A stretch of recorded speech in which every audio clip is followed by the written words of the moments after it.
I'm Martyn Ramsey, and welcome to Dominant, part 2 of our 4-part series on 92-93, The Impossible Dream. I'm joined this week by Andy McGowan and John Cowden. How are we, Andy?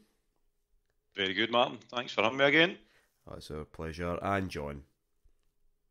Oh, delighted to be here. And for any listeners, just put this one in repeat ad nauseum, because I don't think it gets any better than this.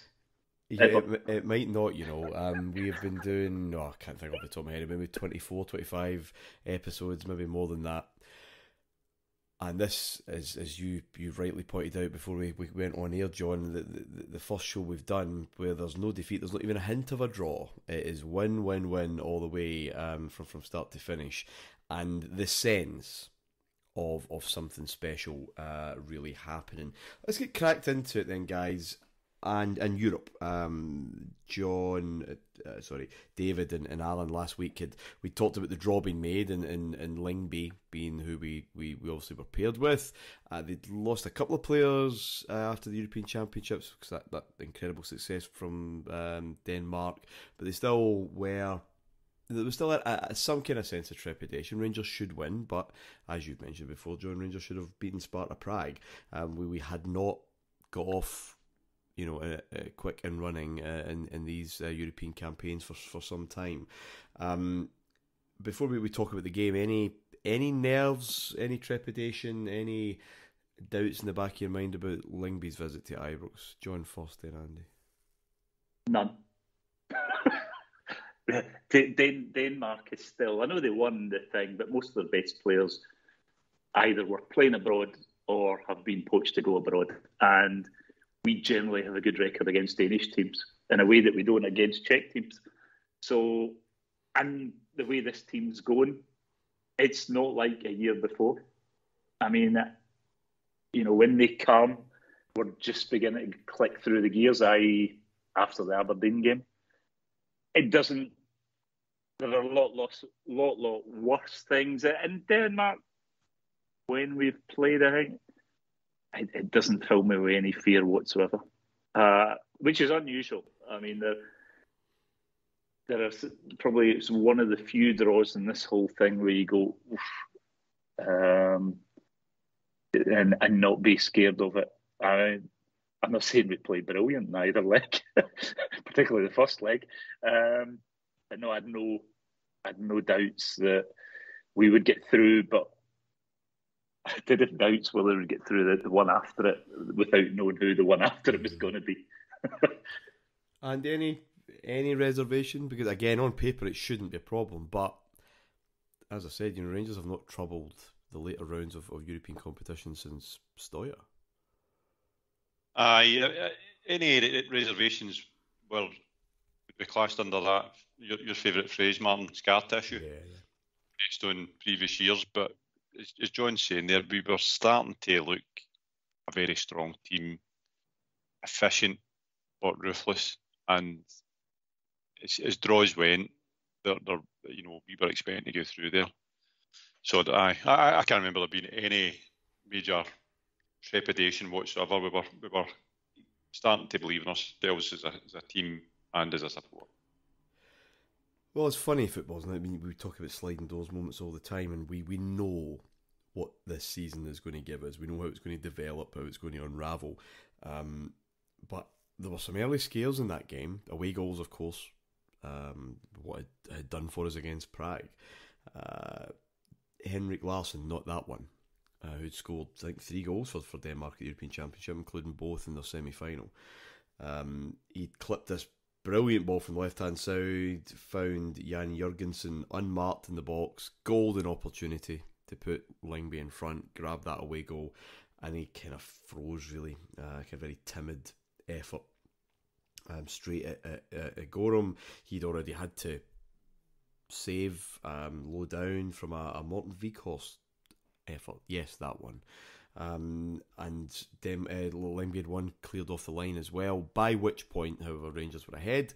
Mark Hateley had kind of stuck his head where many wouldn't, a very brave low header, and was involved in the second half with Peter Hoostra to give a wee bit more comfort, as Rangers in the second half performance, I think, kind of deserving of that 2-0 win. It was going to be something special to knock us out, and yeah, that didn't happen. 1-0, a very late goal to seal it in Denmark. Ian Durant running off for a kind of counter-attack, composed finish. We'll see a bit of that in the next coming years. And John, your confidence was verified in the end. Yeah, the other thing which made me confident or gave me a better reassurance was playing the home leg first, which generally I prefer to do unless it's in the semi-finals of European competitions, because we don't get the away goals. And the way that the Tims don't get pragmatism or goalkeepers saving shots, away goals are like our nemesis. And second legs, put it this way, that boy would have scored in the foot early on if that had been the second leg. I mean, just like Bucharest, Red Star, I mean, it just happens. You know, we don't do away goals. We don't understand them in any shape or form. But there is a different dynamic. There's less stress from the crowd as well when we're not chasing. I don't think when we're chasing the result, the Ibrox crowd is the best generally in Europe. And I'm talking over a period 20, 30, 40 years. So, yeah, it's pretty... It's pretty straightforward, and actually, the second leg, you are looking and thinking, we don't really do this. You know, a real comfortable, clean sheet, breakaway in the last, 5, 10, 15 minutes, a wonderful goal, and there's just no stress at all, and we're never under threat, and you're looking at that and thinking, but then again, you're also looking, because I think the second round draw is seeded. And who we end up with is a team that we should never have been allowed to end up with, because neither of us were seeded teams. No, it was serene in the end, and not as serene as one Rangers supporters bus, because they were stopped with £250,000 worth of cannabis on the way home, and they were detained in Denmark for quite a while. It was a bit of a carry on. We'll come back to Europe in a moment, Andy, but we need to talk about the domestic form. The last show talked about this really sluggish, poor start actually, chaotic at Dens Park, and then everything's kicked into life for the second half against Aberdeen. 8 league games during September and October. Rangers scored 4 or more goals in 6 of them. 4 of those games being away from home. 4-1 win at Motherwell, Partick Thistle, and a 5-1 win at St Johnstone. St Johnstone has been a ground that's, we didn't lose, but it had really troubled us. A few points dropped there over the last couple of years, and of course, you know, Kuznetsov and Aggie Moffat and all that. And at Tannadice, September weekend, Goff and Gary Goff. Richard Goff's out with a groin strain. Ali McCoist is given the captain's armband. Another childhood dream, one of many he would realise this season. I went to this game, Andy, I don't know if you did, as my first trip to Tannadice. Richard Goff, Terry Butcher and Gary Stevens had come a cropper there in recent seasons with some drop points. It was a tense place to go. If we did win, it was by the odd goal. And, you know, I quite nervy going to this new ground. For me, one of the big away games, I guess, in the Scottish calendar, up there with the 2 Edinburgh games and Parkhead and Pittodrie. And Rangers were just incredible. Hoostra got 2, Trevor Stephen got 1, and of course McCoist would get 1 as well. By October he had 28 goals. This was maybe, apart from that's second half at home to Aberdeen, Andy, this was something else to add on to a feeling of, that this could be something special this year. Yeah, this one was an eyebrow raiser because, as you say, the season's past. Dundee United, they were a fading power, but they were still very much. It was a hard ground to go to, and anything you came away with was hard earned. So to go up there and basically dismantle them, because we were really comprehensive that day and scored some great goals, was it was just another. I mentioned earlier on about taking the team and the support were starting to get a bit of belief, and this kind of underlined that kind of movement towards, we are a good team here. We've got something going, something's coming together here. That alchemy was happening. Some great goals, but you spoke about that period there, where they played 8 games over quite a tight period. Some of the goals you scored are actually fantastically worked goals. When you watch them back, you actually think these are good goals. The re-emergence of Durant was kind of pivotal in the way we were playing. You also had cameos from Mikhailichenko and stuff like that, and Hustra was in form as well. So you had a lot of football in the team, a lot of interchange, but then you had guys like, John Brune, when you watch the clips, him coming forward, with his instinct as a former attacking midfielder was still there. So you had a really, really, I'm going to say an entertaining team, but when we think back on this team, I don't know if we quite class them as that. We think they're more efficient and functional with some ruthless goal scorers. But those 8 games set us up for the season because, we were really dismantling teams. Yeah, well, that's an interesting point, Andy, because it's not known as an entertaining season, weirdly. It's the greatest of all time. But the key games, I guess, we're going to cover 2 tonight, and there'll be more in the next couple of weeks, were tense. Both domestic cup finals were tense. I guess you could say the kind of league, not league decider, but certainly the most pivotal league game, which will come in February, was very tense. Trips to Parkhead were, the kind of scrappy stuff. You get a goal and you wait for Gorham to just keep things out. Those are the headline grabbers, John. But underneath all of that were games like this, were goals like these, and because of the season, there's so much proper action, proper contests, proper football and drama packed into it. Games like this are the kind of things you get in end of season videos that are just you've just got music underplaying, because it's we just get through the goals and go into something else. And I think we underrate parts of this season, and we underplay some games that would stand out in any other season, I guess. Yeah, I think I would say you're being harsh. This whole 92 and then into 93 is just such a glorious time to watch, and you generally are handing out quite a number of hammerings, as we would hope we would do, but rarely did, against the smaller teams, and winning in what you would call the high tension ones in sometimes quite unbelievable fashion. And therefore, I enjoyed it like you would enjoy a roller coaster, but in your heart, by and large, for long periods, that we're not gonna come off this roller coaster, whatever we do. I mean, the goals are lovely to watch, the interplay. You've got this is Durant's coming back, Mikhailichenko's popping up. You've seen Brown coming forward. Ferson suddenly doesn't look like a right back, but he's coming up, and everybody fancies it. I mean, Goff scores quite a stunning goal against Thistle. Yeah. Hateley scores for the halfway line against Thistle. There's all sorts going on. And after, he must have listened, after the character assassination by you and Super Ali, he suddenly decides he's going to show you and score 15 goals in 8 league games. But I've got some seasons of parts of the season in the 70s which are very similar to this in enjoyment.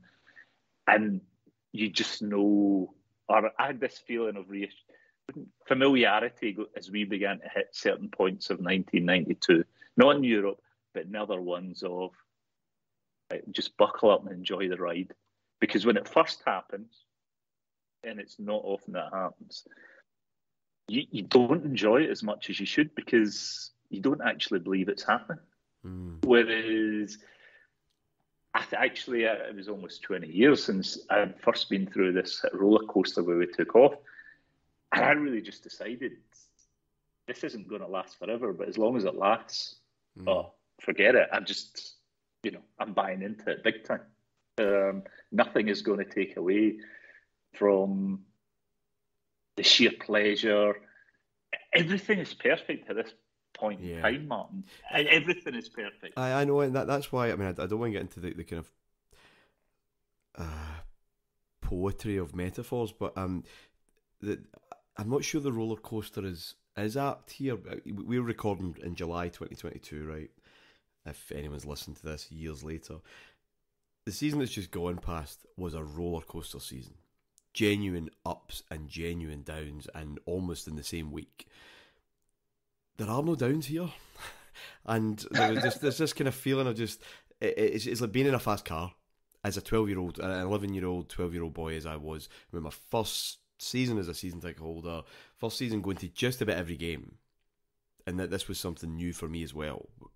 I'd been to a couple of away games a season or whatever. Now you're going every week. And it's just, you're just picking up speed. And where can we go? Where's the limit? And it was that sense that the horizon was just expanding. Not just here. Because here we're talking about the treble word, which had been discussed in the summer. Now that the Scottish Cup jinx had gone. And that really was, if we hadn't won the treble that season, it would have been a disappointment, even if we were in the league. And then, well, you know, we'll kind of get through this first test in Europe. What's next? And it was just a high speed car chase, and it was just exhilarating from pretty much that second half against Aberdeen on. This McCoy's thing, and I mean, as I said, by the end of October, 28 goals, all competitions, 4-0 against Falkirk. That was his fourth hat-trick of the season.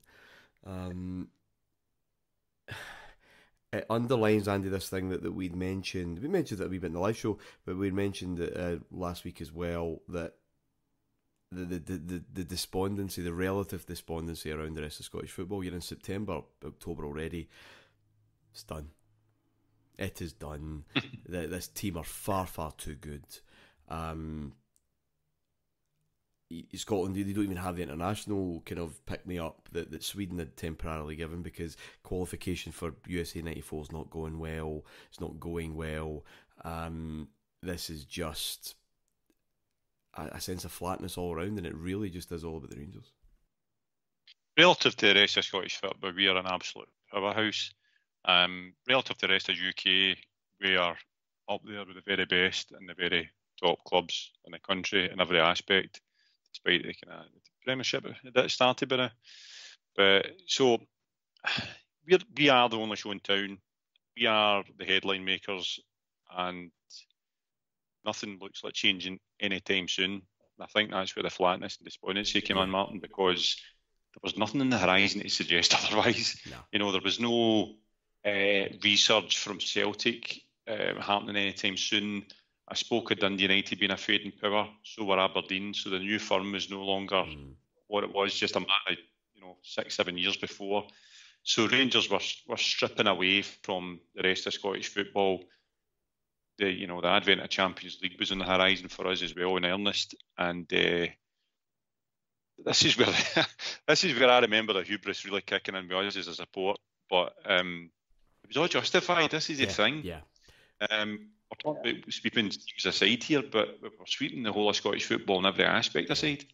And during this kind of powerhouse league run, the only two scrappy-ish games where we weren't winning 4 and 5 were against Edinburgh clubs. At home to Hearts, we won 2-0, and a fortunate 1-0 win against Hibs. Rangers weren't particularly good that day, but we did win 1-0. Interesting that the midweek after those games, we had cup football. First of all, the League Cup semi-final against St Johnstone at Hampden, 3-1 win, McCoy's hat-trick, you'll be surprised to hear, and the Hibs game, that fortunate 1-0 win I spoke of. Perhaps minds were justified to be on something else, because we were in the European Cup second round that midweek, which of course would see the visit of Leeds United. Well, we didn't know that when the draw was made. I'm sure, well, but if you've still got your ticket, I still have mine, funnily enough, and it still says Rangers versus Leeds United or VfB Stuttgart, because by the time they went to print, we didn't know. John, this was a shambles by UEFA, really. Stuttgart, the Leeds Stuttgart double hit, the two ties in that first round. Brilliant example of the old style continental competition, continental contrast between British clubs and European clubs. Stuttgart blew Leeds aside in Germany. They had a spell of about 17 minutes. We scored 3 goals without reply, no away goal. You're needing this Herculean effort at Elland Road, and they gave it some. I mean, Leeds really did give it a good go. They won 4-1. The German goal kind of punctured that. They had a late rally. Could have had a fifth that would have ended it, of course. But they went out in away goals until we find out there's been some administration issues in the Stuttgart side, and they've selected in their squad 4 foreigners. So they've broken the rules. They should have been eliminated. Let's just say the relationship between UEFA and England isn't quite completely healed. We're only 2 seasons or so into the re-entry. So they fudged, and there was a compromise of a playoff. Shouldn't have been a playoff. The rules were broken. It was very clear Leeds should have been through. They played on a Friday night in the Nou Camp, Barcelona, and Leeds, of course, won. And every Rangers player tuning in knew who they wanted to face, and that was Leeds. And they were a bit aggrieved. John Richard Goff writes about this in his autobiography, that a lot of success in the last few years, but wasn't getting enough media attention, or maybe media attention anymore. The media attention that the Soonest Revolution had originally kind of engaged from down south had disappeared now that they were back into the fold, perhaps, and that respect had kind of waned a wee bit. They were keen to put that right. Do you have any memories of that Friday night, and did you have a favourite choice in mind? Yeah, I remember I was watching around because we drew Stuttgart, and then we actually got to Stuttgart, and then it came. I wanted Leeds, actually it was for Scotland, England, but not Scotland, England in the way, just because I knew it was likely to be less tactical and more of a game that we're used to. Leeds were far better, but like an Old Firm game or a real tough Aberdeen game, those kind of games. Whereas German technical teams at this point in a 2-leg affair, I didn't think we were geared up to it. Actually, getting into the 6-game thing didn't hold as much trepidations as if you'd have drawn a half-decent European team in a 2-leg affair, because we'll prove it the next season, we don't do well in those kind of scenarios. And it is, I mean, at this time as well, I'm based in Edinburgh, but living in Glasgow, but I'm travelling most weeks down to England, various parts. And we are, even before the Leeds game, we are starting to get a bit of respect and, to a degree, recognition again. It's probably this season, I lived in England from 93 onwards, it's the last time we are seriously given any kind of kudos, consideration, not just the sweaty socks, but there is an admiration about us and some of our players. And it's joyous, as we'll go into the 2 games here, which really put in the back it. But we are getting talked about more than Goff would allude to, but it doesn't surprise me because he's up here, whereas I was down south, and there was disparaging in the papers, but your ordinary punter on the street, your football fan, they did have it, and they genuinely, and I'm not saying this to wind you up, they didn't rate Hateley. It was one of these weird things. No, Hateley was kind of like, they had dice, but they loved McCoist. I don't know if it was because McCoist turned up in big Sky games, like the Cup semi-final, he does it against Leeds. I don't know what it was, but they think McCoist is the real deal. And Hateley is kind of... Well, Hateley's tarred by Mexico. He gets dropped, Beardsley comes in, England power on, and he never really recovered from that internationally. And a lot of your English football in public took the lead from that, and Graham Taylor wasn't particularly, moved from that position either. I take your point about the punters, John, but I think what the Rangers team fancied was the media. They felt that they just weren't getting that kind of respect and recognition, and they wanted to put that right. Did we get it in Scottish press? Yeah, exactly. We had the absence of the traditional Scotland-England game for 3 years now. So it gave the British press that great opportunity to get back into some old tropes and really crank up the hype machine for this Battle of Britain thing. And of course, the prize was a place in this new UEFA Champions League, this new group stage that would have you still playing European football at the end of April. Huge. And again, the English tabloids and most of the broadsheets hardly gave Rangers a puncher's chance against the English champions. But they should have been paying more attention. They had won a title last season, and they had some good ball players: Gary Spade, Gary McAllister, of course, Gordon Strachan, and now Eric Cantona. However, they had yet to win an away game all season. They were shipping huge number of goals, a lot from set pieces, cross balls. Their goalkeeper and defence could not cope with this newfangled back pass. And certainly by the time the Ellen Road game came round, Leeds are in 13th place. They're not the very dynamic. They knew their job. I mean, Howard Wilkinson set them up in a very specific way.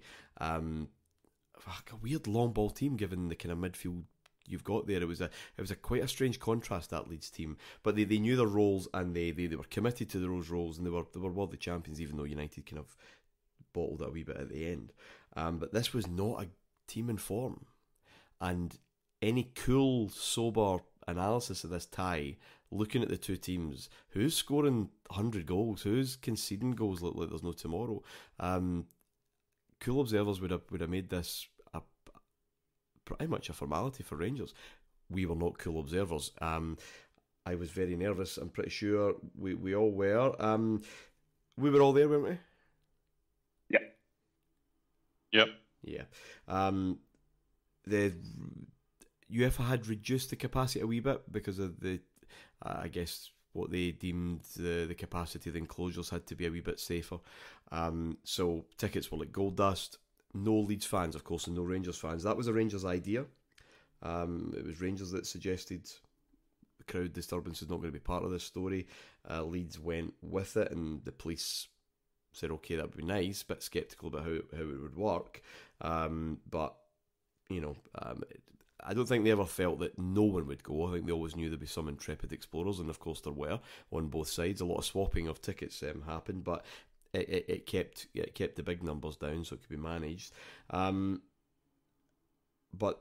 a lot of people would have to make do with television, unless you lived in Scotland for that first leg, because it wasn't shown live up here. You had to have ITV Borders or Ulster or whatever you could tune into. For probably one of the last times, we kind of hinted at it last week about this kind of nonsense. 3 Scottish clubs in action that night, 21st of October. Celtic were in Dortmund to face Borussia, and Hearts were playing Standard Liège, both in UEFA Cup. Hearts refused ITV. It was Hearts that refused ITV to broadcast the game live because they were at home and they wanted to protect their gate. This is a quote from Wallace Mercer, dear old Wallace Mercer, presumably keeping a straight face when he said this.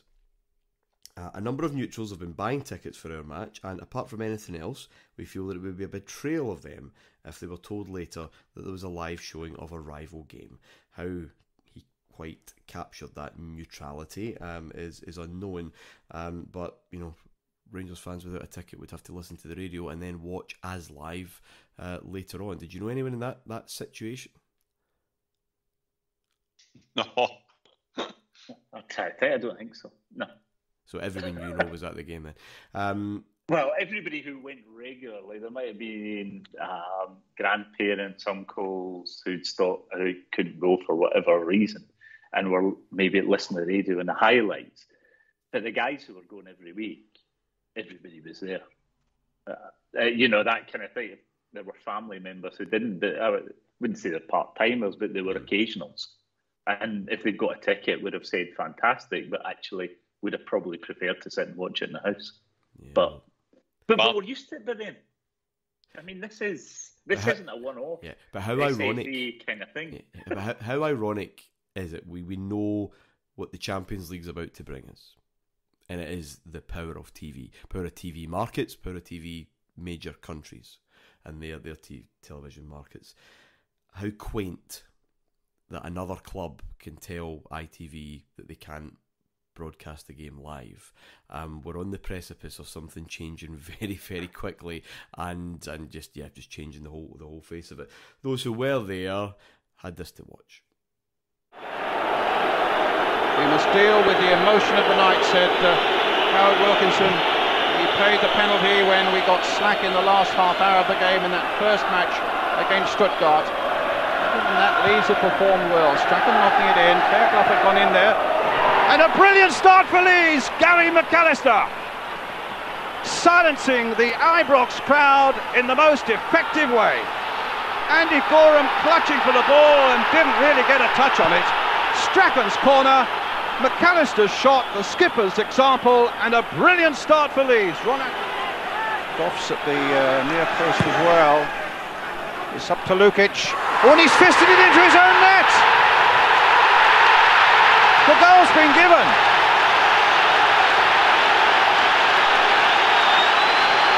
Completely miscued. And suddenly, out of nothing, Dorigo, watching on the line, couldn't stop it going over the line. It's clearly there, but it's clearly an own goal. Stephen with the corner again.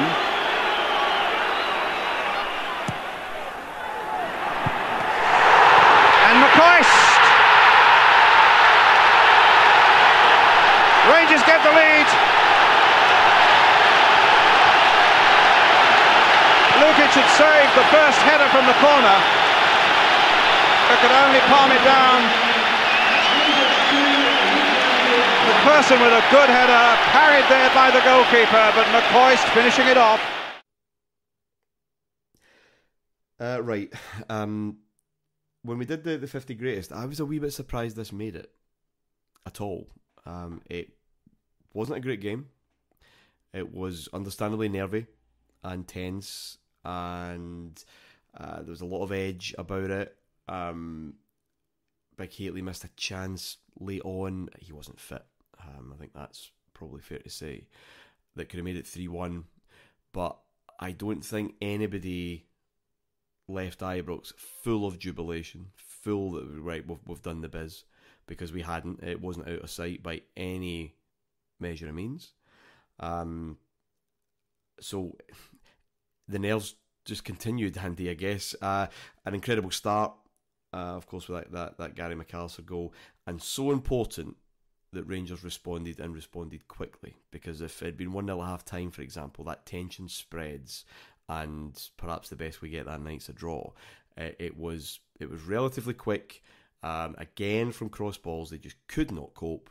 But it was noses in front instead of something that we could have. I don't know how many people slept soundly in their bed that night, or maybe I'm just projecting my own experience here. I don't know. I think it was the reason it's been included in the top 50 games was the magnitude of it, and the fact that it was part of a bigger story and was getting through. Because I can't remember a game capturing imagination like this probably since either. I've got to be honest. The hype was huge, wasn't it? I was still at school, and I remember being in my chemistry class, and I had a teacher, Mr. Walker, and I didn't even know he was a football fan. I didn't even know he was a Rangers fan, And the class didn't happen because he's like, I've just drawn Leeds, can't believe it, and rubbing his hands and all this kind of stuff. And he said, I didn't know he was a Rangers supporter. And it was just like, it was so out of the ordinary, Martyn, to play the Champions England at this level. Because if you think back, when else did it happen? Dundee United played Man United in UEFA Cup once. I can't. Like Celtic 1970. Yeah. There's no been much where you've had the top of England and the top of Scotland pitted together for high stakes. And it's not great for any Scotland-England confrontation in any European competition. It didn't make for great reading. I think we get 5 victories in 22 for Scottish clubs against English opposition. So maybe that fed into the narrative that Rangers are there for a bit of a doing. There's still time like St and Greavesy, Scottish goalkeepers being ridiculed. Yeah. The total dismissal of Scottish football. John, your thoughts on the night and just that slender advantage, better than none, and again that comeback, which is maybe demonstrating something that we didn't have against Bayern, we didn't have against Red Star, we didn't have against Prague. A huge blow. And to lose a goal that quickly and in that kind of fashion. But Ibrox takes a breath for a second or two and it responds, and the team responded to that. And again, a sign of something a wee bit more resilient now. Yeah. I mean, I went into this game thinking it was 50-50 the tie. And I left thinking it was 50-50 at the end of it. I think it helps that we're playing an English team in Leeds. I think if that had been a Bayern or a Red Star, would the crowd have reacted quite so much because of the height? It was a bit like losing a goal against Celtic early on. There is a reaction from the crowd of defiance and everything else, which you wouldn't have got if it was a more neutral thing. But my recollection, I drove up from Sunderland. I was working to get to the game and then drove back the next day to continue. And the second half of this game was nothing. It was like everybody was crowd, players on both sides was just absolutely knackered after the first half. Yeah. And both teams had went like 2-1. Everything's to play for down there. They were quite happy they had a wee goal. We were quite happy we'd come back and we're ahead. And it was like almost like, right, let's not kill ourselves. We'll see you in a fortnight. I'm not saying it did, but that's the way it felt because so much energy was put out from fans, players, everybody in that first 45 minutes. I don't think there was much left in the second half. I might be wrong, but the second half I just thought was one of the flattest kind of fixtures you would have. Is my recollection. No, I think that's absolutely fair. Apart from that Hateley chance where he looks like he's going to just burst away from, I think it's Fairclough or White. We were used to that, especially against Celtic, and he just didn't have the pace, and he kind of get caught in the ball. As I said, he's Achilles thing that he wasn't fully fit. Now this is a thing we will probably come back to over we'll certainly come back to over the next few years of this series, but the next few weeks of 92-93 even. Mercy. This was a bit of a rarity actually, and this Rangers lineup. You've only got Gary Stevens missing through injury. Dave McPherson fills in there as he would for most of that season because Stevens was injured early on. He comes back. He plays against Airdrie in the December. Terrible tackle. And that was him pretty much for the season. And let's be honest, probably for the rest of his time, sadly. But it is walking wounded through so much of this season. I'm jumping ahead a wee bit, but just for a point of illustration, when we go to Bruges in the March, Andy Gorham gets hammered in a collision by Daniel Amikachi, and he's done his posterior knee ligament. Now, it's the one at the back, it can be taped up and you can get through it, but he can't train. He plays games from March onwards, but would not drop out the team. Players played through all sorts of injuries because the team spirit that was getting built up at that time meant you just couldn't let Gorham talks about, when you're injured, something inside you screams, you just can't let the club down. To grit your teeth and keep going, you find a way to cope. I think it also helps that you're going for a European Cup and you don't want to let any other bastard steal that jersey. Of course it does. So of course it does. It's not just for the cause, but I think there is a selfishness, which I fully understand. And bonuses. Yeah. But what Smith is able to do which I think we underestimate in relative terms to the rest of Scottish football. He can rotate, he can give players rests, and this is brilliantly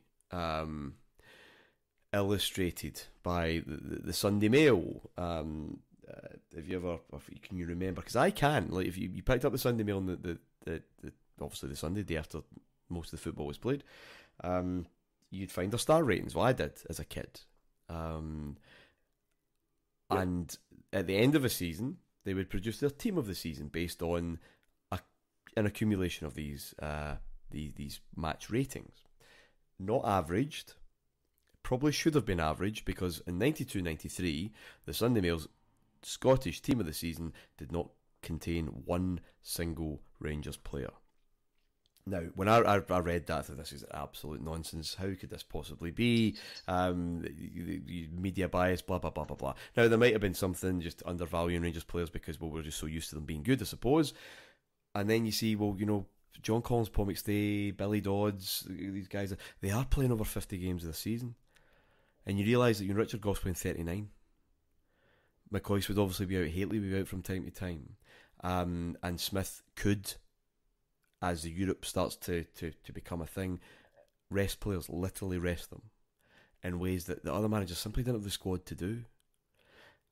And I don't think I'd really given enough credence to just how strong and how much strength and depth we had, Andy, actually, at that time. Squad rotation, something you think of as a kind of newfangled late 90s Claudio Ranieri at Chelsea Tinkerman kind of thing. But we were, and that team of the season thing is a perfect illustration of that.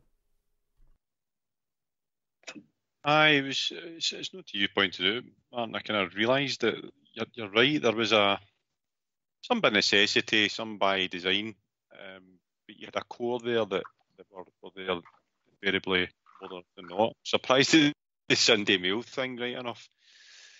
But we did have, I was going to say cameos, but it was more than cameos. You know, had guys like Trevor Steven, didn't play as many games as he normally did. I go back to Mikhailichenko. It never became the central figure that we probably signed him as, but he was still fairly integral over the course of the season. And you know, Goff had a kind of torrid time with injuries, but he still had 40 games in the bag by the end of the season in all competitions. And in other seasons, I mean, there's no red zone in those days. In other seasons, he simply wouldn't get anywhere near those numbers because he now the bill for this season is in the post in terms of how broken our team would be at the end of this mammoth effort. But that was the sense of excitement you couldn't miss, or if it was just carefully managed out for one or two games just to kind of tide things over if Smith could do that. Joe... Is it not helped by the fact the three foreigners, which means that you can afford to play? It's not like you're throwing in young boys in the Scottish game when you're rotating. You're actually throwing in players that you can't use. In Europe, you know, and they come in and do it. Where the pressure is on Scottish players. You know, Goff, Gorham, McCoy's, Durrant's managed, but Brown, McPherson. Yeah. You know, all the ones, as you say, and it always happens when you have a season where everybody's playing 40, 50, 60 games. They're pretty much knackered for the next season. And let's face it, most of our Scottish players have also played in the European Championships. Yeah. So they haven't had really a break. But no, you're quite right. I mean, it's that. I remember the Sunday Mail things. Usually, who's the every goal? John Martyn would win it or something. Yeah.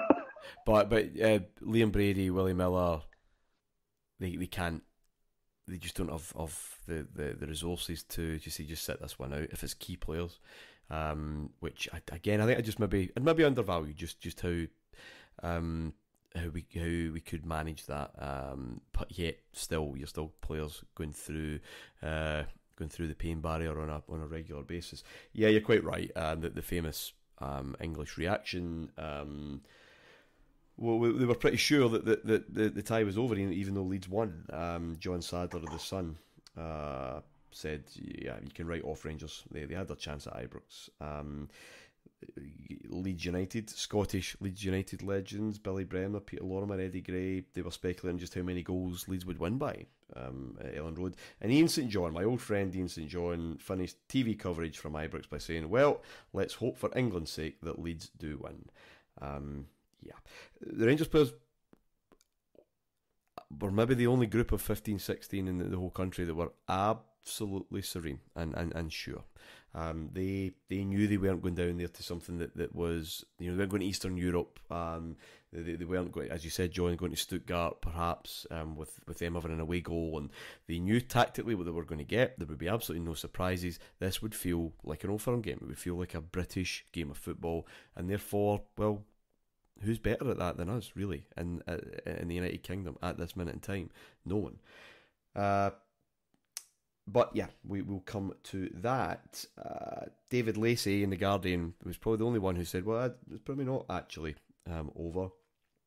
He was pretty dismissive of the Premier League and what it would actually provide. He was looking for a British league. For Rangers' interest, as much as anyone else, the domination of the Scottish League has become a ritual to the point where it may become enfeebling. Unlike Liverpool, Rangers have yet to reflect domestic omnipotence in their achievements abroad. A British League would arguably intensify competition and raise playing standards, or at least allay their decline. And as time would tell, he may have had a point. All that Leeds excitement, 4 days later, Andy, Rangers are in a cup final against our old friends Aberdeen. Smith was very proud of this victory. Let's hear a bit about it now.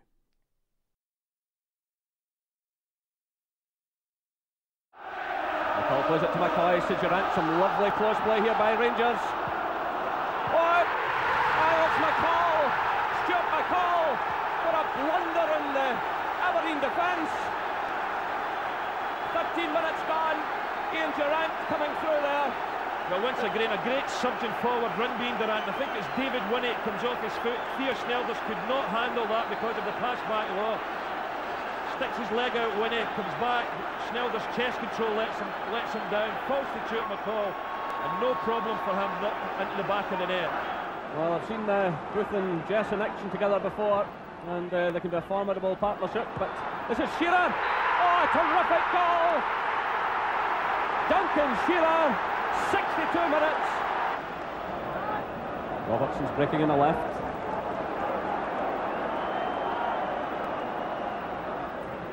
He fires in the cross. Hateley's in there, and the ball's in the back of the net. Well, Robertson's cross went right across the defence and landed in the back of the net. Walter Smith is absolutely delighted.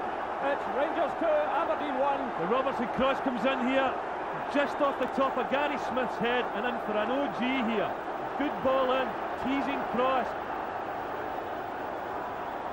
Oh, that was a tragedy for the Aberdeen defence. This was a win which underlined the determination of these players of mine, he said. People say that, it was strength, I think, and strength of will, I think, that got Rangers through that day. The first half, I thought we were superb. Probably should have been ahead more. Then Aberdeen get into it. I think Smith said we're only really worried the last quarter of 90 minutes because Aberdeen equalised about 68 minutes, I think, that Duncan Shearer goal.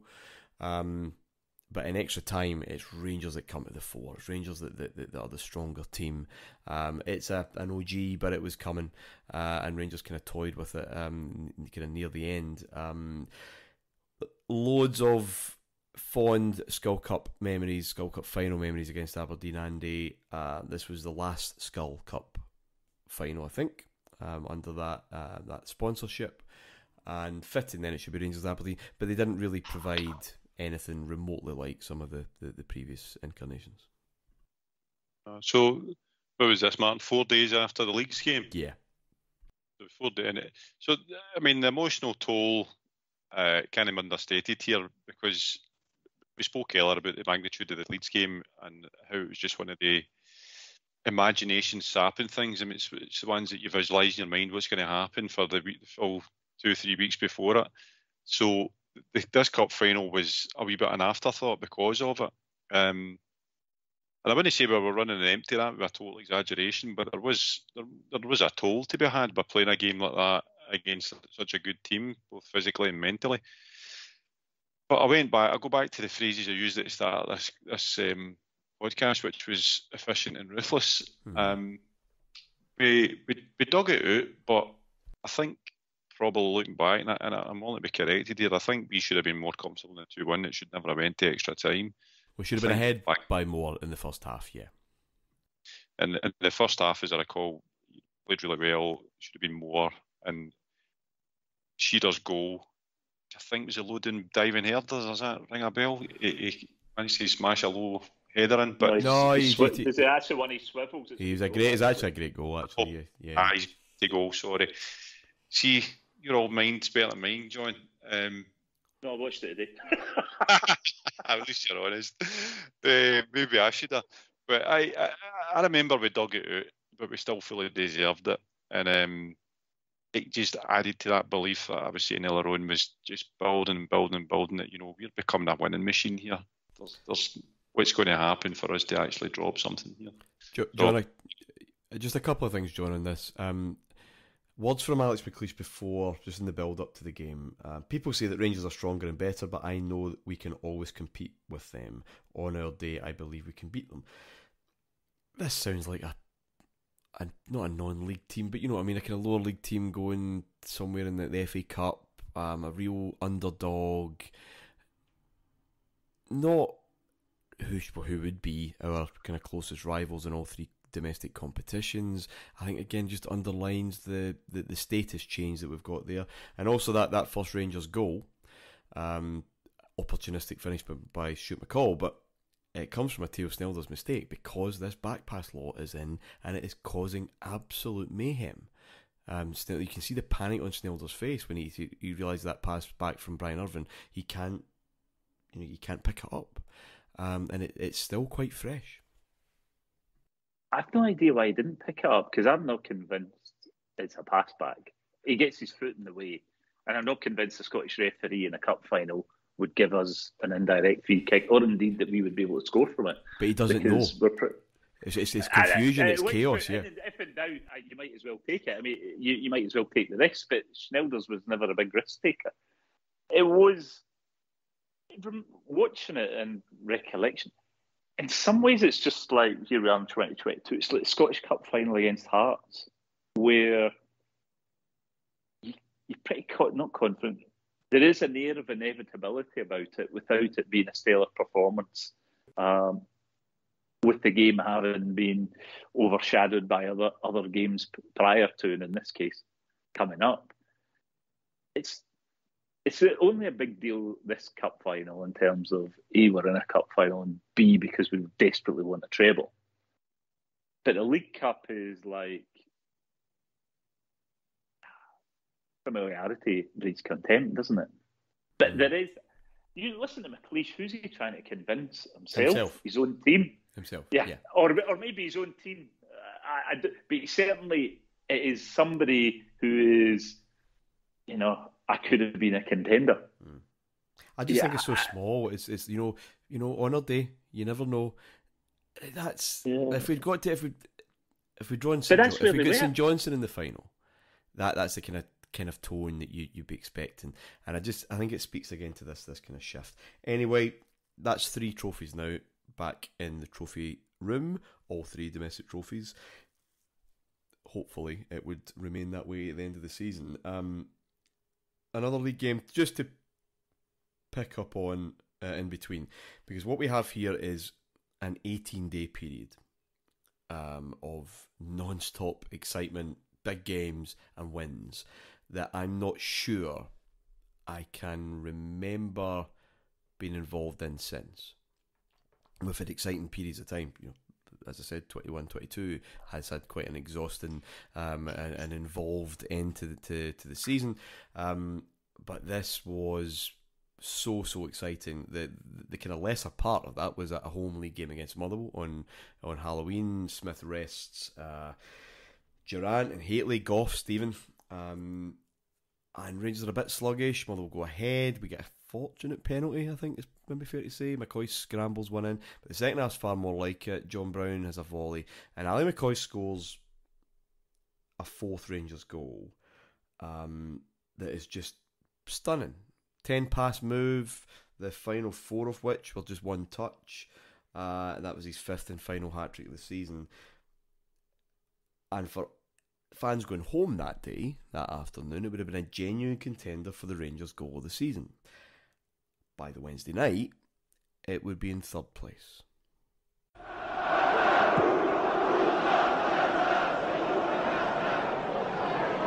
Haley.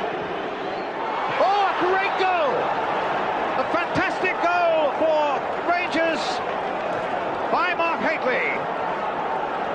Beating Lukic from all of 30 yards. And that really could be a decisive moment. McAllister. Pushed in for... Okay, Elland Road. Howard Wilkinson's doing his stiff upper lip refusal to look at the facts. It's no secret we've been conceding goals this season. It's a problem, but we will certainly score against Rangers and we will win the tie. Smith, so relaxed, happy to let his team do the talking. And Goff in his press conference, and remember the hype is now up a few levels. He says, I think it looks as though we'll have to get a goal to go through, and I would love to see how they would handle it if we were to score very early as they did against us at Ibrox. And that would, of course, prove to be right. That first goal, Andy, we're all at home, I presume, watching this. I can't really describe how nervous I was. And then, whatever Gary McAllister can do, Haley can do better. It is a wee bit role reversal, and it's Ian Durrant that's the target man from Goram's punt, the flick on. But what a left foot that guy had. It was, I watched up at my pals. I was up in his bedroom in his wee, Christ knows what it was, 18-inch telly or something like that. And we watched it on All-Star TV, so it was the English commentary. I don't know if there was a Scottish version on STV, but the added sweetness to this one was what you were talking earlier on about the dismissal of Haley in the English press and in England in general, based out of you say Mexico. I don't know if it was quite that, but this goal was both a release and a joy at the same time, because John said earlier on, the game is still 50-50, very much in balance. You believed in Rangers, but you knew that despite Leeds turning to shit that far in the season, they were still a team to be, they were going to be a difficult game against us, and Cantona, McAllister. So to get that goal so early, to go 2 goals up, plus kill the away goal, oh man, it was just fantastic. But also the goal it was just like, I used the word powerhouse earlier on. Haley was a powerhouse that night, because it let, even the way Lukic crumples into a back-breaking heap, it was unstoppable. And it was so unexpected. And you just hear through the telly the air getting sucked to Elland Road, because they know they're out. As soon as that goes in the net, it was just spectacular. It's one of the greatest moments as a Rangers fan, because not only is it a fantastic goal, it was just such an important goal, and it changed the tie completely, because we then knew, we are so far in a driving seat here, we just need to see it out. But there's still, 87 minutes to go, something like that. John, goals like that, they happen against Rangers in Europe, and they would again. They had before. It's just such a statement moment of a tie of that importance, that it wasn't some kind of, like the way the 2 goals at Ibrox were, for example. I mean, very scrappy goals. They all count, doesn't matter. But this was, it just took everything up a level. That not only are we now in the driving seat in terms of the tie, but our players can do things like that. Yeah, it's a stunning strike. But you have to say, after all the hype that's been going on about, I'm probably saying Greaves was one of the Scottish goalkeepers. Yeah. Across the 2 legs, there's one keeper who has sold the jerseys, and there's one who has performed magnificently. And for all it's a stunning strike, which it is, I don't think we'd be happy if any goalkeeper in a Rangers strip let that go in. I mean, he catches them and everything else. Keeper shouldn't let it go. It's a sensational strike, and he puts it in a really fantastic area, gives it all the chance. You certainly would expect, but then Lukic just punched the ball in at Ibrox. He's obviously got a touch of the Theo Schneider's about. Yeah, he's not in a great place, but I'm but we are. I mean, it is the tie's done. I mean, you watch it again in that first half. Leeds have loads of chances, which emotionally I don't remember. I mean, that whole of the rest of the game was incredibly relaxing. I felt. Yeah, and it might be false memory because you're both. But I watch it again, and you're looking at all the Leeds chances they had with Cantona and Gorham, and you never thought they were going to get back into it. I mean, it was disappointing they scored late on with that consolation, but I never thought they were going to get into it. It just looked like the tie was done. Yeah, there's maybe a bit of post-rationalisation there. There was an onslaught. I mean, Cantona had a chance even before the Hateley goal, and that was early. It was just incessant. Leeds had 21 efforts in goal.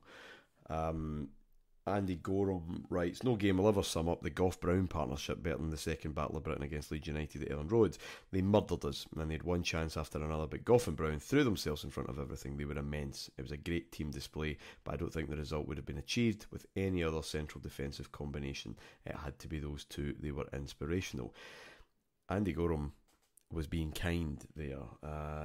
The folk memory of this match, it's bypassed John, clearly, who had his feet up all the way through with the cigars out, was that it was a Rangers defensive masterclass with these, that stunning strike, then a counter-attacking breakaway. It's Gorham.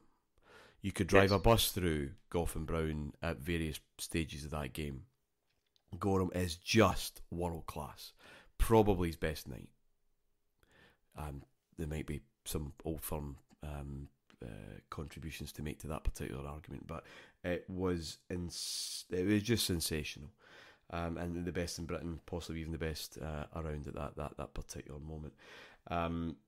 When Leeds didn't go aerially as they tried quite often, there was a wee intricate move, of course, in that second half that broke down. John Brown breaks it down, and John, there's something for all Hateley's, Thunder Bastard and McAllister's in the first leg. There's something beautiful about a flowing counter-attacking move where there's nothing just out of place, there's nothing disjointed, there's no bobbles or breaks in play. And this was voted the fourth greatest goal in our poll in 2018, whenever it was, and it deservedly should be there because it's just an absolute thing of beauty. And we're in dreamland now. There's Leeds fans kind of clapping. Ron Atkinson's on co-coms with Brian Moore. He's just like, "Brian, this is just sad.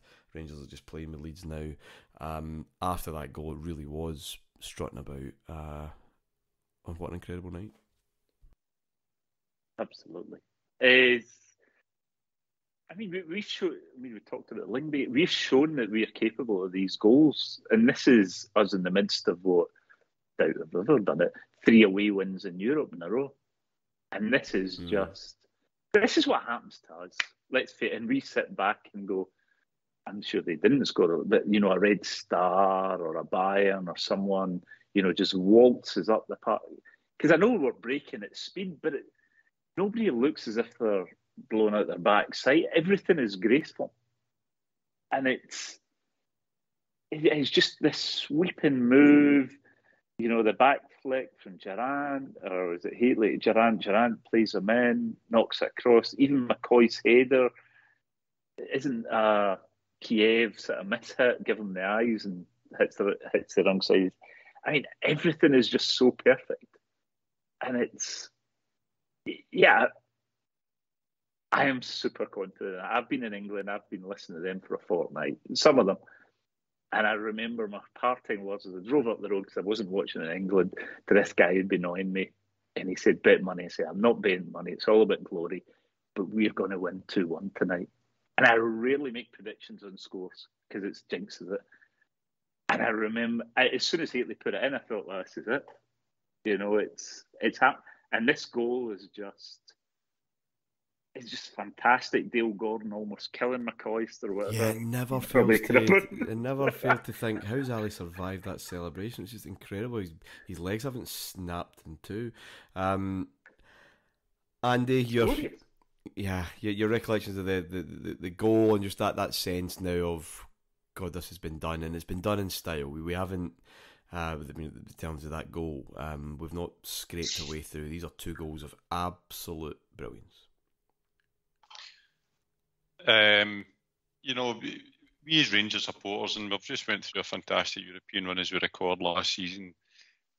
I think we crave the external recognition more than we actually let on, and I think sometimes getting kudos from beyond these shores means a lot more to us than maybe domestic glory. But this for me was a pinnacle, because if you wanted to go down and tell England how good you were, these two goals could not have done it any better.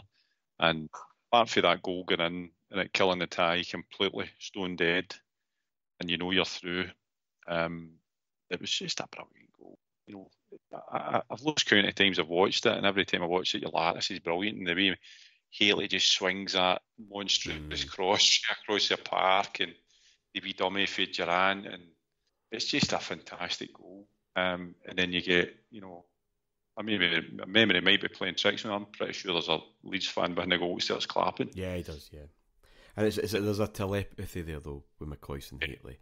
Haley doesn't even need to look. And it's just so... That's what I mean about a flow. It's all organic, and it's all just kind of joined up.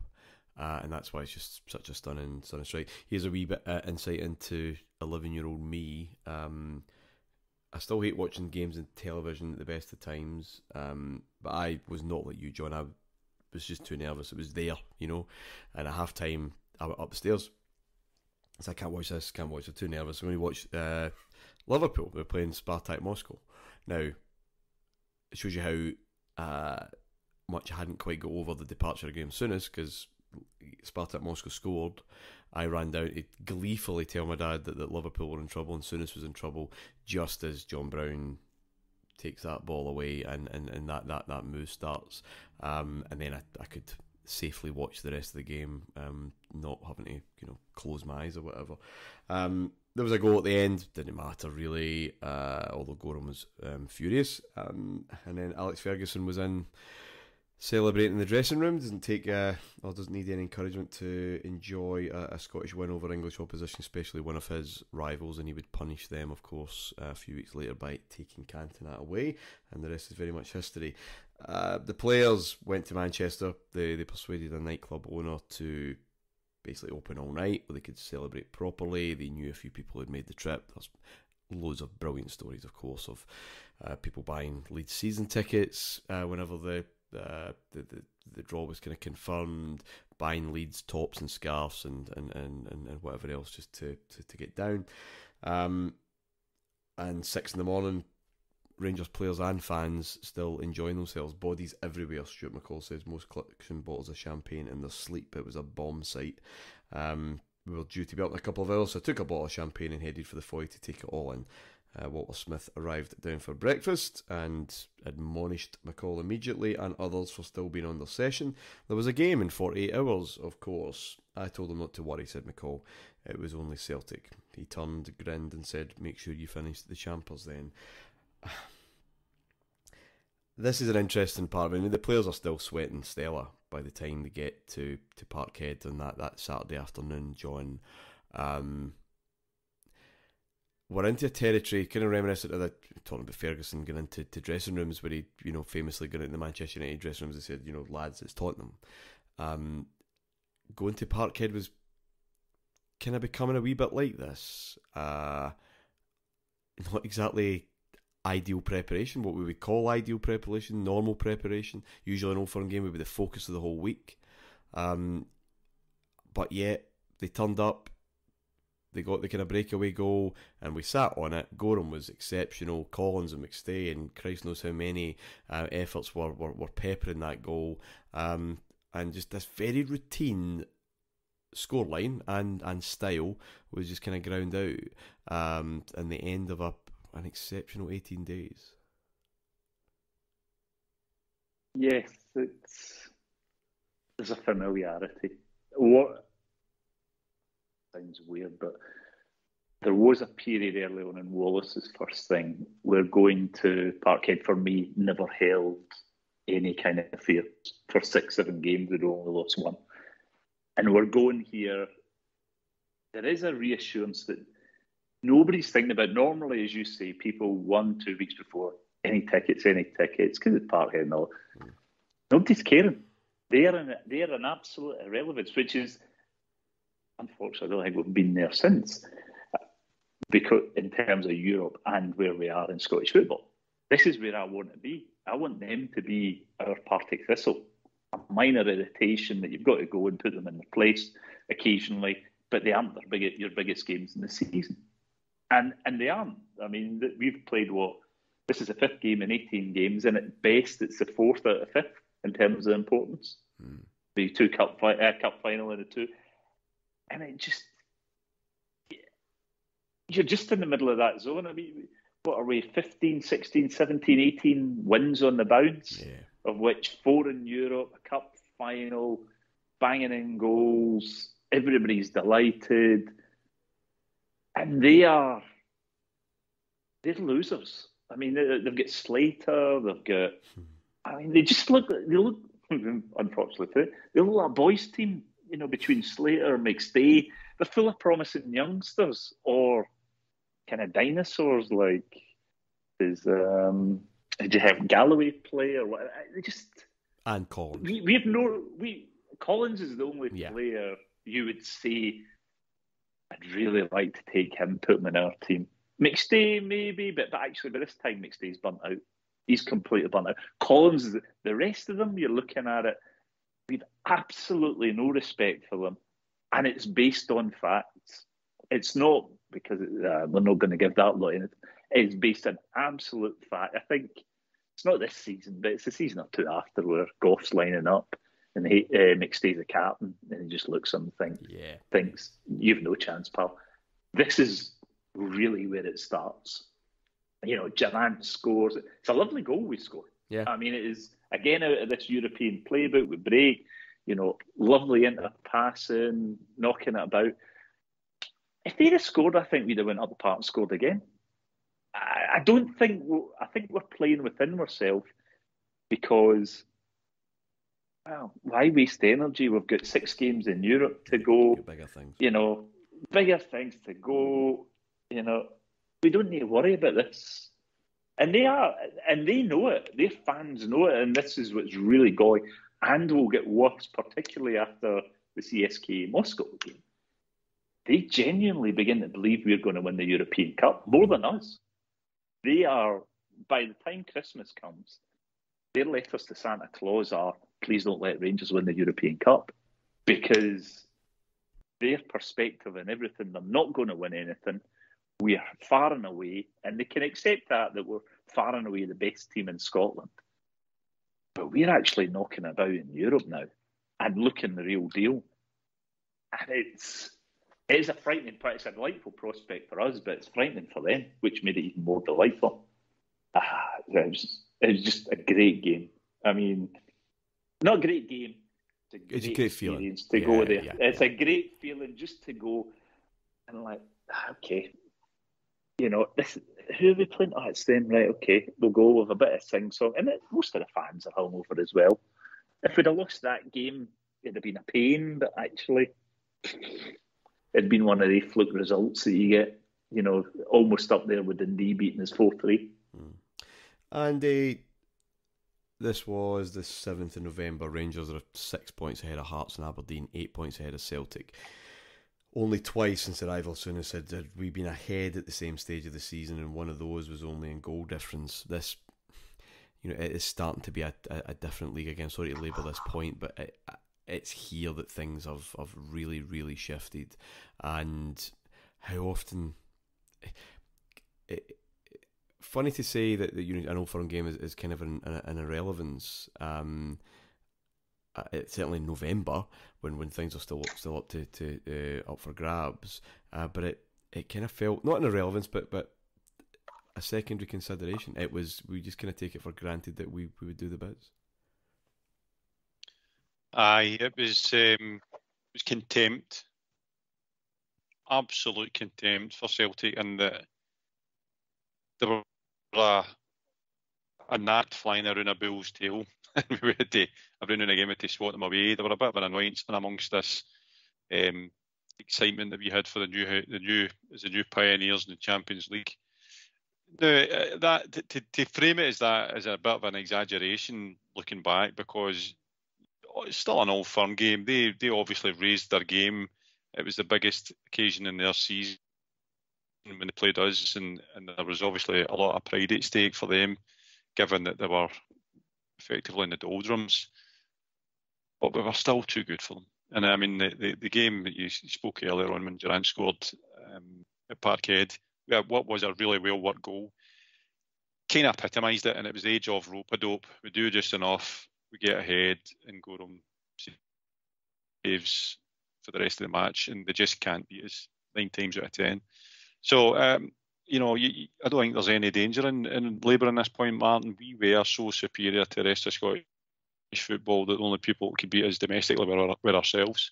No matter what was thrown our way in terms of injury, revise, there was nothing really going to hurt us unless we totally took our eye off the ball or had a collapse of attitude and application.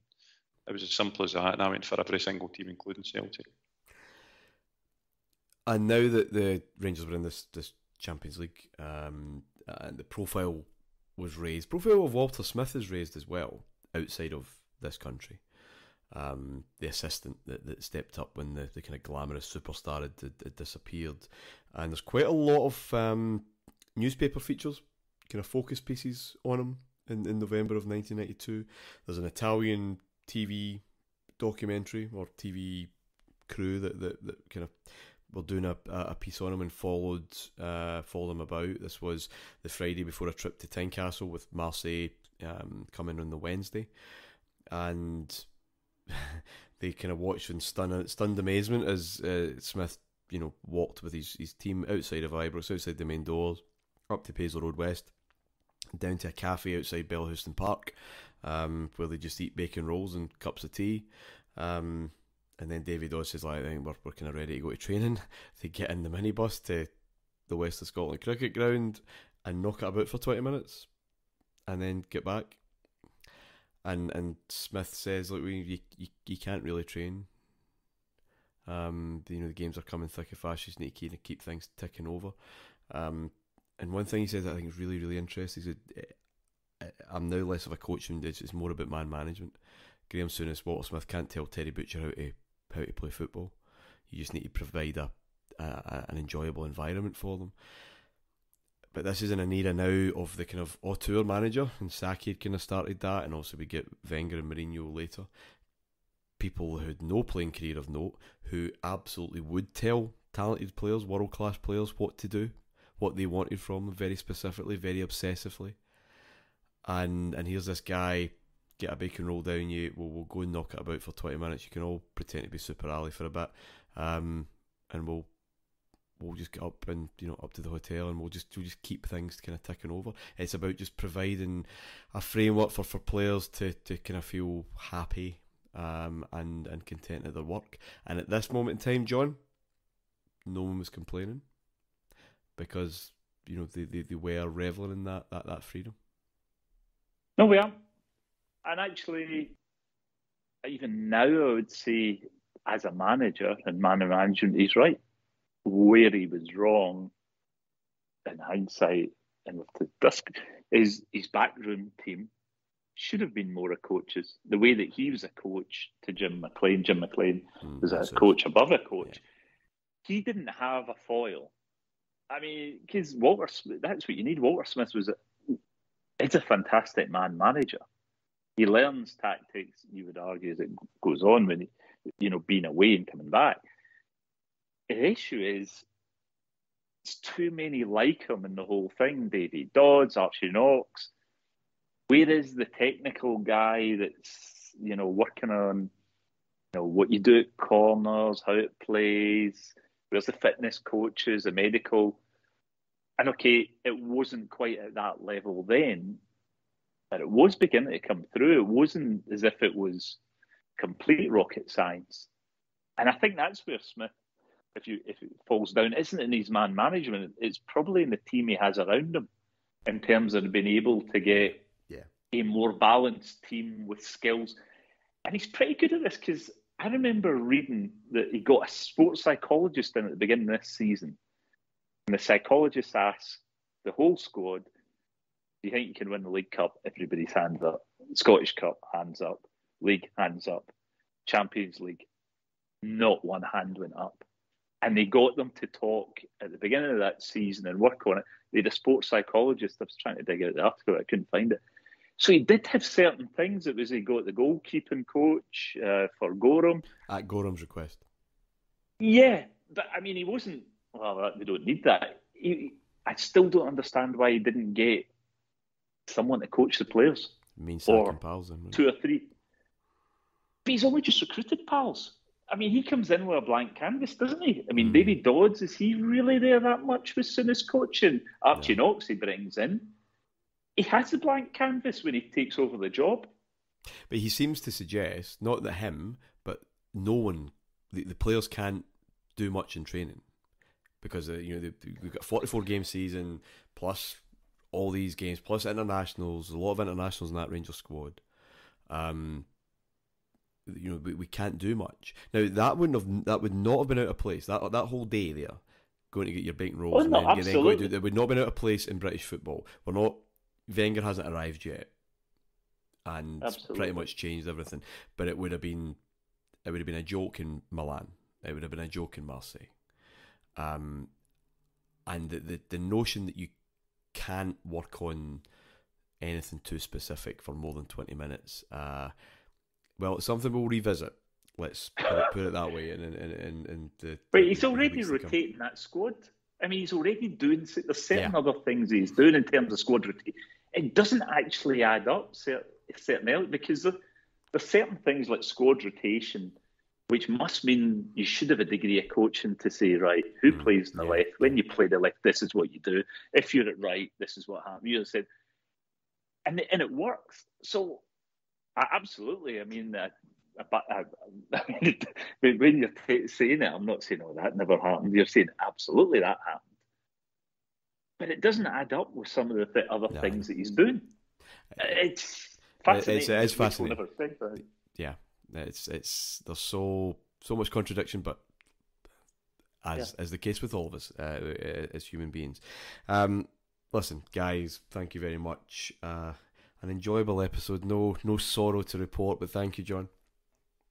Oh no, thanks for bumping us up in the rotation to take this one, because this is peak hubris and everything else you can throw at it. So, and you'll be back for the tears in a couple of weeks. Thanks, Andy.